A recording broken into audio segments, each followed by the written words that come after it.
ዘለናሉ ቦታ ገዳም ደብረ ሲና ቅዱስ ሚካኤል እምባ ይባሃል።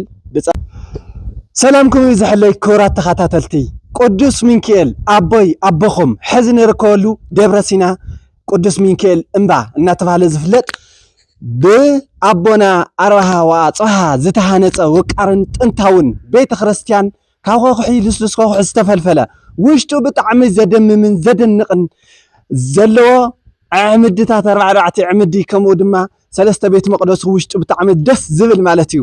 ብደስ ዝብል መልክዕ ድማ ቀዲመ መፅኩም ኣለኹ ሎሚ ቅዱስ ሚካኤል አቦይ እትሉ ማለት እዩ ላም ብዙሕ ህዝበ ክርስቲያን ክበፅሕ ሸር ገርናኹም ከምኡ ድማ ሎም መዓልቲ ዝመፃናዮ ድማ ብኽቡራት ኣሕዋትና ዝኣዘዛና ከምዚ ትሪእዎ ዘለኹም እዚ ቤተ ክርስቲያን እንታይ የድሊ ይኾን ኢልና ደው ኢልና ድማ አውዚ ያው ከምቲ ትሪእዎ ዘለኹም ፅላል ዓብይ ናይ ታወት ከምኡውን አውዚ ክገልፅዎ እዮም ባዕሎም አውዚ እውን ተራኺብና ኣለና ምስ ቤተ ክርስቲያን ኣገልጋሊ ኣብ ደብረ ሲና ቅዱስ ሚካኤል እምባ ኣገልጋሊ አውዚ ተራኺብና ኣለና ንሶም እውን ያው ብሰፊሑ ክገልፅዎ እዮም ማለት እዩ። ክቡራት ኣሕዋት ሕዚ ድማ ያው 20 ኣምፑል 20 ድማ ስዊች 20 ኣቃፊ ከምኡ ድማ ያው 10,000 ትግመት እዚኣ ድማ ማይክ ዋየርለስ እዚኣ ትሪእዋ ዘለኹም እዚኣ እውን ያው ሒዝና መፂና ኣለና ላውዚ ቤተ ክርስቲያን እዚ ማለት እዩ።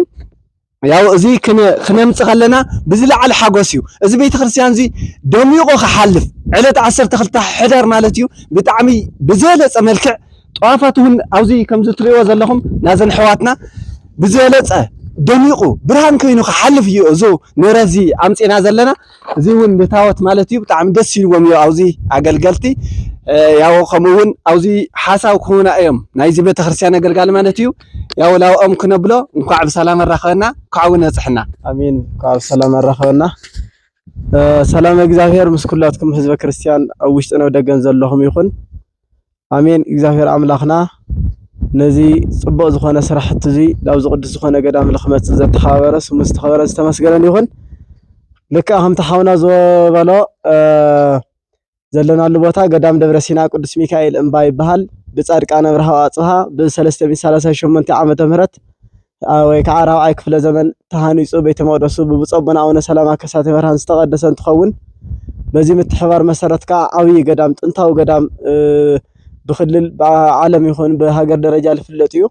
እዚ ብምዃን ከዓ ያው ክቡር ሓውና ብስም ገብርሄር ሚድያ ምስ ኣሕዋት ደገነ ውሽጥን ዘለው ዘተሓባብሩ ተሓባቢሩ ዘሎ ናይቲ ቤተክርስትያን ፀገም ምስ ሰበካ ጉባኤ ብምምያጥ ዓብይ ፅላል ዋየርለስ ማይክ ገመድ ኤሌክትሪክ እንዳለ ናይ ኤሌክትሪክ ኣቑሑታት ሒዝልና መፅየሎ ማለት በዓል 30 ዋት ከዓ ልዕሊ 20 ዝኣክል ዓበይቲ ኣምፑል ሒዝልና መፅየሎ ጥዋፍ ከምቲ ዝተባሃለ ዋየርለስ ማይክ እውን ኣሎ ምስ ሙሉእ ምትእስሳሩ ናይ ገመድ ኤሌክትሪክ ናይ ማይክሮፎን መሳርሕታት ሒዝልና መፅየሎ ብስም ገዳም ደብረ ሲና ቅዱስ ሚካኤል እምባ ልክቡር ሓውና ገብርሄር ሚድያ እናመስገና ኢና ብጣዕሚ ኢና ነመስግን።